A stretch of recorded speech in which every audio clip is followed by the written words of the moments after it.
Welcome to connect your corporate explorer. दोस्तों, इस programme के माध्यम से आई एम इन गाजियाबाद, और Ghaziabad is in the state of Uttar Pradesh which is a full fledged district. और यहाँ पे मैं बैठा हूँ वीवीआईपी इंफ्राटेक लिमिटेड कंपनी में, और इस कंपनी के प्रवीण त्यागी जी है चेयरमैन, और बड़ा ही फैंटास्टिक काम कर रहे हैं because Uttar Pradesh is a very big state और यहाँ पे बड़े बड़े प्रोजेक्ट्स कर रहे हैं। तो चलिए दोस्तों, इस प्रोग्राम के माध्यम से आज मैं उन्हें मिलवाता हूँ आपसे। तो मिलते हैं mister Praveen Tyagi, who is the chairman of VVIP Infratech limited. Tyagi sahab, आपका इस प्रोग्राम में स्वागत है। थैंक यू, धन्यवाद जी। पहले त्यागी जी मेरे को ये बताइए कि how do you describe your company VVIP Infratech limited? Yes, thank you Tambe जी। जैसा कि हमारी कंपनी का नाम है वीवीआईपी इंफ्राटेक लिमिटेड। इसके तहत हम क्या करते हैं, इंफ्रास्ट्रक्चर्स के काम करते हैं। इंफ्रास्ट्रक्चर्स में हमारे जो है 3 पार्ट्स हैं, water line, sewer line and electrification and some real estate works भी हम इसके तहत करते हैं। तो इस प्रकार से हमारी ये 3 विंग मुख्य रूप से हैं, वाटर लाइन, सीवर लाइन के अंदर sewer treatment plant, and water line के तहत water distribution and water treatment plant, and जो है इलेक्ट्रिफिकेशन में हमारा जो है total network of electrification and sub station. इस प्रकार के 3 काम हम जो है मुख्य रूप से करते हैं। बेसिकली मैं मुख्य रूप से, यदि मैं अपनी एजुकेशन की बात करूं तो मैं डिप्लोमा इन मैकेनिकल इंजीनियरिंग हूँ, और चूंकि मेरा बेसिक जो था वो टेक्निकली था, तो शुरू में मैंने लाइफ की स्टार्टिंग में आप समझिए कि थोड़ा सा स्ट्रगल किया, और स्ट्रगल में मैंने पहले जॉब किया 2 साल 3 साल, फिर मैंने छोटे छोटे काम शुरू किए, और आज की तारीख में जो मेरा टर्नओवर है 285 करोड़ है। तो ये सब स्लो मैंने जो है इसको तैयार किया है, और आज की तारीख में हमारे पास हमारी जो कंपनी है उसके क्रेडेंशियल्स इतने अच्छे स्ट्रॉन्ग हैं कि पूरे के पूरे, यदि हम अपने इस नॉर्थ इंडिया की बात करें तो जहाँ पर यूपी है, उत्तराखंड है, दिल्ली है, यहाँ पर हमारा मुख्य रूप से हम काम करते हैं। और हमारी कंपनी उनमें जितने भी sewer treatment plant, water treatment plant, sewer network, इनके जितने भी टेंडर्स निकलते हैं उनमें हम कम से कम 500, 600, 700 करोड़ के काम के लिए क्वालिफाई करते हैं। और मेरा ऐसा मानना है कि जो आदमी छोटे से बड़ा बनता है तो वहाँ पे बड़ी फर्मनेस होती है और वहाँ पे एक इक्विलिब्रियम होता है। और मैं ये समझता हूँ कि जैसे त्यागी साहब आपने भी जो बड़ा हम्बल वे से जो काम शुरू किया, I think this is the only way to success. तो यहाँ पे मेरा दूसरा सवाल है, how did you choose to focus? आपने जैसे बोला कि आपका कंप्लीट जो बिजनेस स्ट्रक्चर है is only for sewage treatment plant है, सुवेज आपकी लाइंस बनाते हैं, फिर आपकी वाटर ट्रीटमेंट है, वाटर लाइंस बनाते हैं, फिर कुछ आप इलेक्ट्रिकल का भी। तो how did you choose to focus on water supply, sewage and electrical contracting? Yes, ये बताता हूं मैं आपको। एक्चुअली में जैसा कि मैंने बताया कि स्टार्टिंग में मैंने बड़े छोटे छोटे काम करके इस कंपनी को ग्रो किया है। स्टार्टिंग में हम सारे के सारे काम करते थे, यानी हम नाली भी बनाते थे, हम सड़क भी बनाते थे, हम पार्क भी बनाते थे, हम बिल्डिंग भी बनाते थे, हम सीवर ट्रीटमेंट का भी काम करते थे, वाटर लाइन भी करते थे। तो पहले हम सारे के सारे काम करते थे। आहिस्ते आहिस्ते करते हम by the way water line, sewer line, electrification इसमें काम करने लगे, और हमारी कंपनी के जो क्रेडेंशियल्स से जो मतलब योग्यता थी वो इन 3 मुख्य रूप से इन 3 सब्जेक्ट्स में बन गई। तो सीवर, जैसे सीवर है हमारा, शहरों का सीवर जो है बिना ट्रीटमेंट के नालियों में, उसमें नदियों में डल रहा था, जिससे नदियां जो है हमारी सारी प्रदूषित हो रही थी। अभी पूरा ये कंपल्सरी हो गया है कि कोई भी सीवर बिना ट्रीटमेंट के नदियों में नहीं डाला जाएगा, और ये काम पूरे भारतवर्ष में बहुत तेजी के साथ हो रहा है। अभी तो मैं समझता हूँ कि 10% काम जो है ना केवल ये हो पाया है कि जो सीवर का ट्रीटमेंट हो रहा है, या पानी की समस्या है, पानी जो है ट्रीट होकर लोगों को मिले, घर घर जो है सबको पानी मिले। तो पानी में और सीवर में बहुत भयंकर काम हो रहा है। तीसरा काम इलेक्ट्रिफिकेशन का है, जो हर घर में बिजली होनी चाहिए। ऐसी जगह जगह ढूंढ के जो है बिजली का जो है कनेक्शन दिए जा रहे हैं जहाँ पर कभी बिजली हुआ ही नहीं करती थी।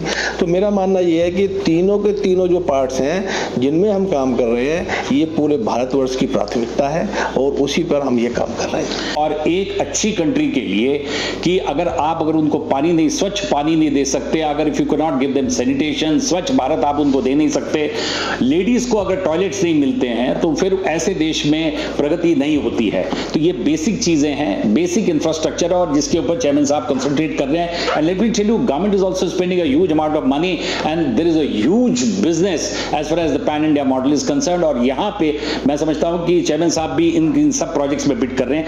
तो that gets on to the next question chairman साहब, कि कुछ अपने प्रमोटर, आपके जो प्रमोटर्स हैं, आप तो ओरिजिनल प्रमोटर हैं, लेकिन बाकी के जो बोर्ड ऑफ डायरेक्टर्स हैं उनके प्रमोटर्स के बारे में बताइए, and tell us something about the credentials. देखिए, जैसा कि मैंने बताया कि इस कंपनी को मैंने सन 1990 में स्टार्ट किया था, यानी 1990 में मैंने बड़े छोटे स्तर पर इसको शुरू किया था, और आज ये इस कंपनी इस लेवल पर जो है ये हमारे पास खड़ी हुई है। मैं अकेला इसमें काम करता था। आज मेरे साथ मेरे 2 बेटे हैं। मेरा जो बड़ा बेटा है वो ग्रेजुएट इन इंजीनियरिंग है, जो सेकंड बेटा है वो फाइनेंस साइड से है, और मैंने MBA किया हुआ है उसने लंदन से। तो अब वो दोनों बेटे भी हमारे साथ आ गए हैं, यानी मैं भी काम करता हूँ, मेरे दोनों बेटे टेक्निकल हैं, वो भी मेरे साथ में काम करते हैं। मेरे यहाँ पर हाईली पेड स्टाफ्स है, जैसे चार्टर्ड अकाउंटेंट हमारे यहाँ पर कम से कम 3 या 4 हैं, ग्रेजुएट इंजीनियर्स हमारे पास हैं, मतलब सब जो है हमारे टेक्निकल स्टाफ, हमारी जो स्ट्रेंथ है वो टेक्निकल है। मैं खुद टेक्निकल हूँ, मेरा बेटे टेक्निकल है, मेरे पास टेक्निकल स्टाफ हाईली एजुकेटेड है, जिस कारण से हम इन कामों को कर पाते हैं। आपको ये भी बता दें कि जिस फील्ड में हमारी कंपनी काम कर रही है ये निश्चित रूप से टेक्निकल काम है। टेक्निकल काम का मतलब ये है कि जैसे सीवर ट्रीटमेंट प्लांट बनाते हैं, एक तरफ से सीवर आता है, दूसरी तरफ से बिल्कुल पानी जो है एकदम क्लीन होकर निकलता है। तो हमने यदि पूरा का पूरा सब कुछ तैयार कर दिया और सीवर डाल के इधर ड्रिंकेबल वाटर नहीं निकला तो समझ लीजिए कि सारा प्रोजेक्ट बेकार है। तो हमको इसमें हाईली टेक्निकल एम्प्लॉय भी रखने पड़ते हैं और हम खुद भी टेक्निकल हैं। तो इस प्रकार से ये सब हमारी कंपनी का। चेयरमैन साहब, एक रिलेटेड इसी के इसमें जो आपने बोला कि आपके पास बड़े टोटल इंजीनियर्स आपकी कंपनी में कितने हैं? What is the total strength of the total engineers? देखिए, इंजीनियर्स की नंबर ऑफ इंजीनियर्स बोलेंगे तो मैं समझता हूँ कि आज की तारीख में कम से कम 70 से 80 इंजीनियर्स जरूर होंगे हमारे पास। और महीने की सैलरीज आपकी कितनी डिस्ट्रीब्यूट? महीने की यदि हम ग्रुप की सैलरी करते हैं तो 2-2.5 करोड़ रुपए सैलरी हमारी कंपनी की है। दोस्तों, जैसे चेयरमैन साहब ने बोला 70 से 80 इंजीनियर्स एक कंपनी उनको एम्प्लॉय करती है, तो कौन कहता है कि भारत में डेवलपमेंट नहीं है? मेरा ऐसा मानना है the development is only going to be India, और आने वाले समय में हिंदुस्तान बाकी के विश्व के ऊपर राज करेगा। चेयरमैन साहब, अब ये बताइए कि आपने जैसे इसमें जो फोरे किया इन सब ये इंफ्रास्ट्रक्चर प्रोजेक्ट्स में, कुछ अपने कंप्लीटेड प्रोजेक्ट्स के बारे में बताइए। जी, बहुत सारे कंप्लीट प्रोजेक्ट्स हैं। हमने पिछले 25-30 साल में बहुत सारे प्रोजेक्ट पूरे किए हैं। जैसे मैं मुख्य रूप से जो चैलेंजिंग प्रोजेक्ट्स थे, सन 2008 में उस समय पर हमारे यहाँ भारतवर्ष में सीवर ट्रीटमेंट प्लांट बहुत कम कंपनियां बनाती थी। हमने उस समय पर 56 MLD के 2 सीवर ट्रीटमेंट प्लांट बनाए, जो गाजियाबाद विकास प्राधिकरण के तहत हमने किए थे। यहाँ पर हमने 2 ट्रीटमेंट प्लांट बनाए हैं। 56 MLD का ट्रीटमेंट प्लांट, उस समय उनकी कॉस्ट जो थी 80 करोड़ रुपया थी, और वो बहुत ही सक्सेसफुली हमने सबसे पहले बनाए थे। उसके बाद फिर नोएडा में बनाया है हमने, इंदौर, वहाँ पर इटावा में बनाया है, कासगंज में बनाए हैं, तो काफ़ी। और अभी शाहजहाँपुर में हमारा सीवर ट्रीटमेंट प्लांट का काम चल रहा है, हमारा ऋषिकेश में सीवर ट्रीटमेंट प्लांट का काम चल रहा है, वाटर ट्रीटमेंट प्लांट के हमने काम किए हैं। तो जो मुख्य रूप से हमारे जो सबसे पहले हमने स्टार्टिंग में SBR टेक्नोलॉजी पे जो 56 MLD के STP ट्रीटमेंट प्लांट हमने 2 बनाए थे, मैं उनको सबसे अच्छा अपना प्रोजेक्ट मानता हूँ। वैसे तो रियल एस्टेट में भी हम काम करते हैं। रियल एस्टेट में हमने यहाँ की गाजियाबाद की सबसे बड़ी सोसाइटी, यानी जिसमें 2560 फ्लैट हमारे उसमें है, ऐसी सोसाइटी भी हमने बनाई है। दोस्तों, चेयरमैन साहब ने जैसे बताया कि इन्होंने 25 to 30 ईयर्स पहले 2008 में जो सबसे पहला सीवेज ट्रीटमेंट प्लांट बनाया, which was under Ghaziabad development authority. तो दोस्तों, यहाँ से चलते हैं इस रियल वर्ल्ड को देखने के लिए और देखते हैं कि इन्होंने जो काम प्रैक्टिकल तरीके से कैसे किया, कैसे उन डिफिकल्टीज को इन्होंने ओवरकम किया। तो let's get on to the real world और उसी साइट्स के ऊपर चलते हैं। दोस्तों, अब हम आए इस रियल वर्ल्ड में, जहाँ पे मैं खड़ा हूँ, यहाँ पे वेस्ट मैनेजमेंट की ट्रीटमेंट होती है और मैं अब आपको मिलवाने जा रहा हूँ 3 इंपॉर्टेंट पर्सनालिटीज से VVIP इंफ्राटेक लिमिटेड के 3 important person. Of course the first one is mister Vaibhav Tyagi, who is the managing director, and then we have with us mister Amit Rastogi, who is the group finance head. आपका इस programme में स्वागत है. Managing director साहब, सबसे पहले आपका इस प्रोग्राम में स्वागत है. आप ये बताइए कि ये प्रोजेक्ट आपने कंप्लीट किया था, it was a turnkey project which was awarded to you by Ghaziabad development authority. तो इसके बारे में कुछ बताइए सर. जहाँ पर अभी हम हैं, ये हम गाजियाबाद में हैं. 56 MLD का STP प्लांट है. यहाँ पे हमने, ये हमारा सबसे पहला STP का प्रोजेक्ट था. हमने 2 प्रोजेक्ट एक साथ करे थे गाजियाबाद में. एक ये है, एक यहीं पे पास में थोड़ी सी दूर पे एक और प्रोजेक्ट है. इससे हमने STP में एंट्री करी थी. इसके बाद तो फिर हमने और भी 18 MLD, 21 MLD, 40 MLD, और अभी करंट में भी मेरे काफ़ी STP के काम चल रहे हैं. लेकिन STP में हमने इनसे एंट्री करी थी 2008 में. ये हमें GDA ने दिया था. अब तक इसको हम कंप्लीट करे हुए 7 साल हो गए हैं. फिलहाल इसका हम ONM कर रहे हैं, ऑपरेशन एंड मेंटेनेंस. वो भी हमारे पास है, VVIP इंफ्राटेक के पास है. इसको 7 साल मेंटेन करते हुए हो गए हैं और आगे देखते हैं कब तक मेंटेन करेंगे. दोस्तों आपने देखा ये इम्प्योर है सारा वाटर. इसमें से जो इम्प्योरिटी है वो सारी नीचे सेटल हो जाएगी और उसके बाद फिर इस वाटर को दूसरे टैंक में ट्रांसफर किया जाएगा. As managing director of the company, how dependent are you with the government for this business? Sir, we are very much dependent on the government, because government ही मेन इन्वेस्टर है STP के कामों के लिए और sewerage के कामों के लिए. इस तरह के काम गवर्नमेंट ही निकालती है, क्योंकि ये एक सफाई अभियान है कि देश का पानी साफ करना है. तो ये इसमें गवर्नमेंट का इन्वॉल्व होना बहुत ज़रूरी है.